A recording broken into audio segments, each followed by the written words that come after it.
Hey, it's Andrew Klavan. Welcome to this week's interview with retired Chicago police detective Jim Sherlock. As you know, Chicago is out of control. The crime in Chicago has risen 38% since Mayor Brandon Johnson assumed office on May 15th. Gangs are now being asked, please don't shoot each other between the hours of 9 and 9 so that children are less likely to be killed. That sounds like it's going to really do well. Even the mayor, although he doesn't say it by name, admits that some of this is due to Kim Foxx, who was the nation's first big city prosecutor backed by Bond villain George Soros. I wanted to talk to Jim Sherlock because he is not just a retired Chicago homicide detective and cold case detective. He comes from a family of service with 4 generations, nearly 100 years with the Chicago Police Department. So he's basically blue bloods come to life. Jim, thank you so much for coming on. I appreciate it. Thank you, Andrew. Thank you for having me. Well, to begin with, could you just explain to the audience what your career was like, how you got into the police department and what you did there? Sure. Well, as you said in the intro, I come from a police family. My great-grandfather and my grandfather were Chicago police officers, and my dad's brother was a Chicago police officer. I always wanted to go into law enforcement, but I had an incident that happened to me when I was 14 years old. I was robbed. I grew up on the south side of Chicago in the Marquette Park area. That's pretty famous for a lot of the Martin Luther King marches, civil rights marches. Great place to grow up, but it was a tough area. So I'm 14 years old, and I'm walking down the street only a few blocks from my house, and a car pulled up, and some guys jumped out, and they surrounded me, and they put a knife to my chest, and they demanded everything I had. And now when I look back on that, what the heck does a 14-year-old kid have? So I didn't have anything. So they stabbed me anyway. They took off, got away. I didn't get much of a description. But I went home, and for some reason, I was a little nervous about telling my dad what happened. But I told him what happened. And I showed him the injury I had in my chest. It was still bleeding pretty bad. I didn't go to the hospital. I mean, I guess we didn't worry about infections in my family. But so my dad made a phone call without my knowledge. And within an hour, I had 6 of the scariest men I've ever seen for being a 14-year-old kid.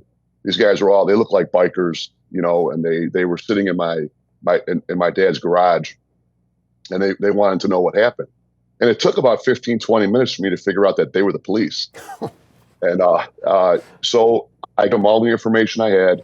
And then within a day, they came back to my dad's house, and they said, hey, everything's taken care of. Those guys won't be roaming the neighborhood anymore. I never found out exactly what happened. But after that event, I really wanted to be the police. And then when I joined the police academy in 1989, one of those officers that was in my dad's garage, I became very good friends with. I learned that they were all gang crime investigators. So they were semi-undercover, but they knew everything that was going on. And they were a bunch of good guys. A couple of them were Vietnam vets. So I worked with those guys for a very short while until they retired. But that was really the driving force that made me join the police department. You're talking about a depiction of police that is nowadays, I think, considered old-fashioned. I mean, it sounds like these guys didn't go to trial, and this was handled kind of off the record, which is actually sometimes the best way for things to be handled, even though you can't get away with it as easily today. When you joined the police department, was that still going on? Because, if you ever watch that show, Blue Bloods, they sort of talk about, well, in the old days we did it this way, but now we do it much more by the book. Is that so, or I should ask, is it so in Chicago? Well, when I came on, like I said, in 1989, it still was going on. They still had the gang investigators, and they had a gang crime unit. And these guys and women, they were called upon when there were problems, serious problems like robbery sprees, gang fights, and anything that was going on downtown Chicago. If the mayor wanted it taken care of, he would call that unit. And then they would develop all the intelligence, or they would use the intelligence that they gathered, and they would be able to get to the leaders of these groups, of the gangs. And they would basically, I learned later, they would basically have a meeting with the gang leader and say, hey, this is going to end now. we're not going downtown to the Rush Street area. We're not doing this. We're not doing that. And they had an understanding. So that was there, but that was 89 to probably about 1988. I'm sorry, 1998, 1999. That was changing. Then they got rid of that unit, and we became a softer, more of a belly rub unit with the problems on the street. Did that come from pressure within the department or pressure outside? Well, actually, what I should ask is, did that come from pressure within the city, or did it come from pressure from the media and outside the city? I believe it came from the media.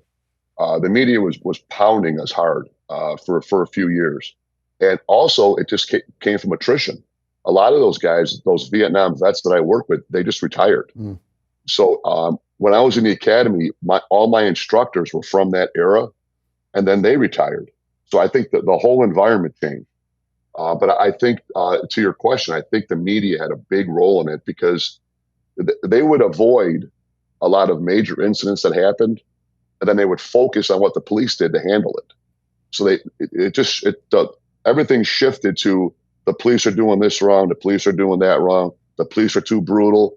When, in my opinion, the crime was getting more violent.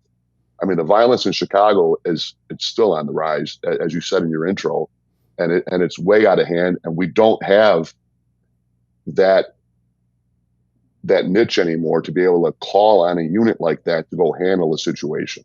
Yeah, and I mean, I often think that when I'm watching the news, the guy talking really doesn't have an understanding of just how savage gang life can be and how lawless streets can become when the gangs are in charge of them. It's almost like a fantasy that you're going to go in and, wag your finger at people and they're going to get better. But you moved on from there to homicide, right? Yes, I was promoted to homicide detective in 1996, and I was working the South Side. So that was jumping right into the fire with that. It was a great job. I was surrounded by a bunch of very good detectives, so I learned a lot real quick. It was a lot of good work was going on there. But just as I said earlier about guys retiring, that group, that generation of detectives that were so good at what they did, they all started retiring right when I made detective. And that's when the department, in my opinion, started changing. These old, they used to call them Patties or Murphys. Those guys were all on the way out, and they were being replaced by what the media, they were saying it's a more diverse police department, and that was a change that took place quickly. So when you walk into a neighborhood and there's a murder, when you watch this on TV, it seems like it's very hard to get people to talk to you. Does it help to have a diverse force to get people to talk to you if they're a different race? I mean, is there any benefit to that, or is it still an impenetrable culture that you're dealing with? I think that's the media that make this like people aren't talking to us. I want to say me, our team, we didn't have a problem with that. Mm. If the murder happened in a black neighborhood, people were coming out to help us. I never experienced where like everybody was clamming up and they wouldn't talk to us. People wanted to do the right thing and help us. Now, not enough people, unfortunately, but people were helping us. Then I would read in the paper that people don't trust the police. They don't want to talk to them. They want to, they're scared of the police. I didn't experience that. Mm. When my partner and I would pull up on a homicide, the patrol officers were there protecting the crime scene. We come up, we always had somebody tapping us on the shoulder. Now, they wouldn't give up exactly who the shooter was or who the offender was in that, but they would point us in a direction that would help. So it wasn't as bad as the media would say that the neighborhood hates the police, they don't trust the police. There were a lot of, I worked in Inglewood, which at the time was the worst neighborhood in the country. We always had good people from that area would find us when no one was looking, and they would try to point us in the right direction, not giving us the name of the offender, but helping us. So I never bought that whole thing about all the people, in these South Side and the West Side neighborhoods don't like the police. There were a lot of good people in those areas that were helping us. Yeah, no, that makes perfect sense to me. Nobody wants to be the victim of crime. Why should they? Right, exactly. You know, we're talking to Jim Sherlock, retired Chicago detective. Before we get into what's happening in Chicago today, I have to ask you, just out of pure curiosity, you went on from homicide to do cold cases. How do you find the cold cases that can be solved, or can they ever be solved? That's a great question. And you know what? Most of them know they can't be solved. Andrew, I would read a lot of old reports, and in the reports, they would say, yeah, they found a bloody napkin on the scene, and they would just note it in the report and they wouldn't recover it. Mm-hmm. They didn't know any better back then. So there's a lot of evidence that was overlooked. So you pick up a case with, a cold case, and there's very little evidence in that case. So without the evidence, it'll take an admission or it'll take an eyewitness to come forward. So those cases are really hard to solve. But once like the 80s and the 90s came around, police officers knew enough to inventory everything. They would if there was that bloody napkin on a scene, they would inventory it, and we'd be able to put that in the CODIS for the DNA. So, but the cold cases in the unit I was on, we were trying to solve cases from the 50s, the 60s, and the 70s. Those were very difficult. Obviously, people are dead, and we had success. I had success in a couple of them that just got lucky, where people were still alive, and they basically told me, no one's ever talked to me, but this is what happened. So you get lucky. So you're looking at the city now, and it's really suffering, and all the talk about how evil the police are, and we'll get to that in a minute.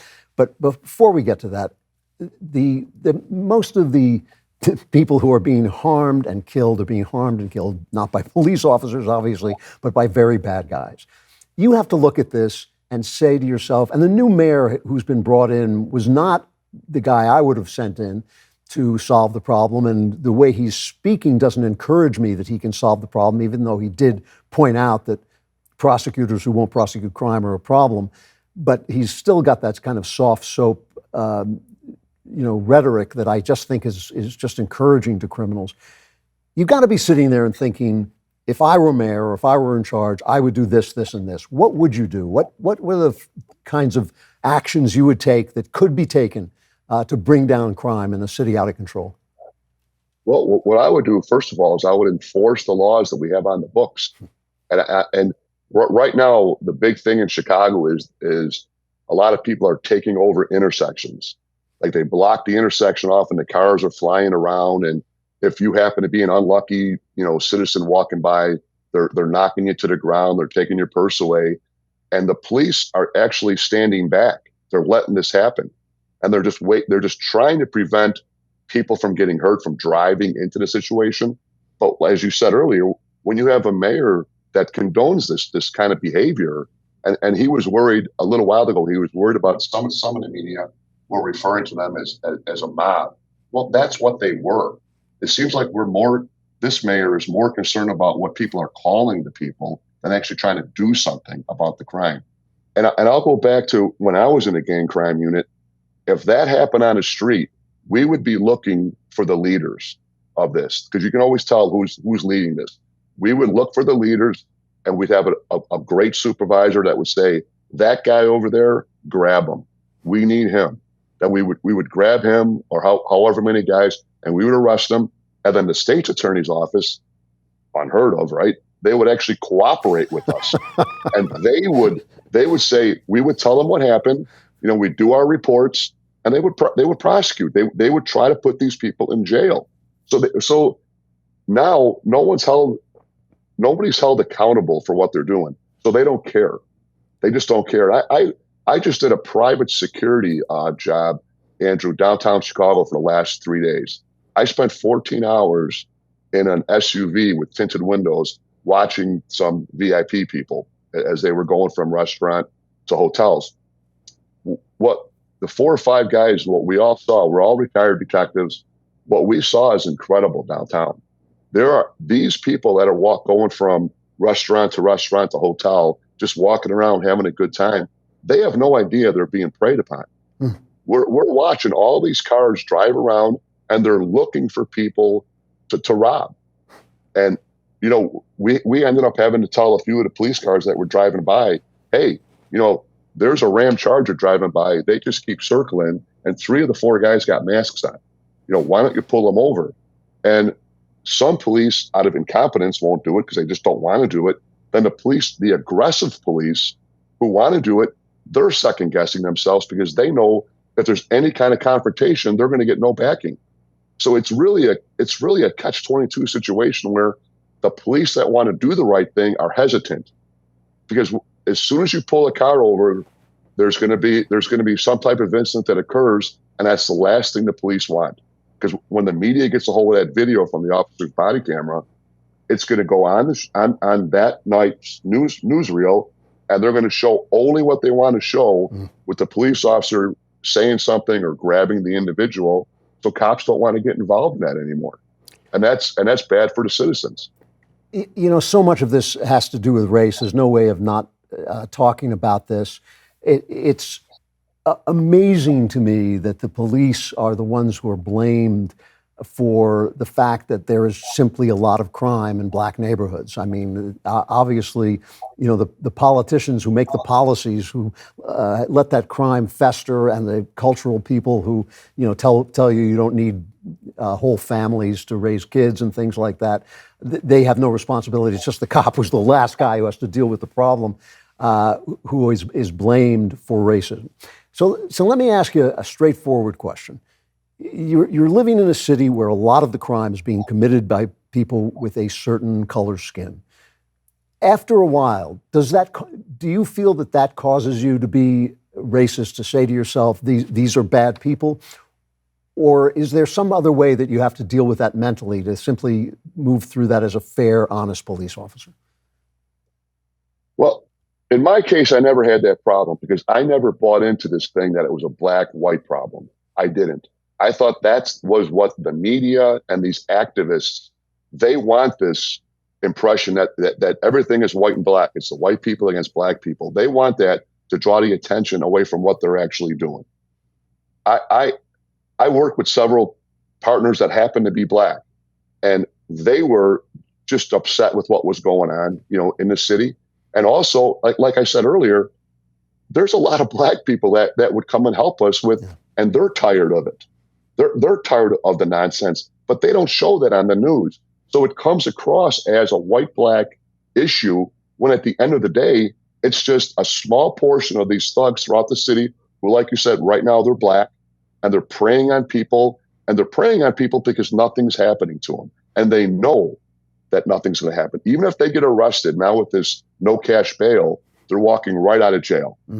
But the people that I know, that I deal with, the black people, they're most upset about this because also, like you said, most of the time they're the victims. Right. But then when you turn the news on and you listen to this mayor and the last mayor, it's, the police are doing this because they pulled the car over because they were black.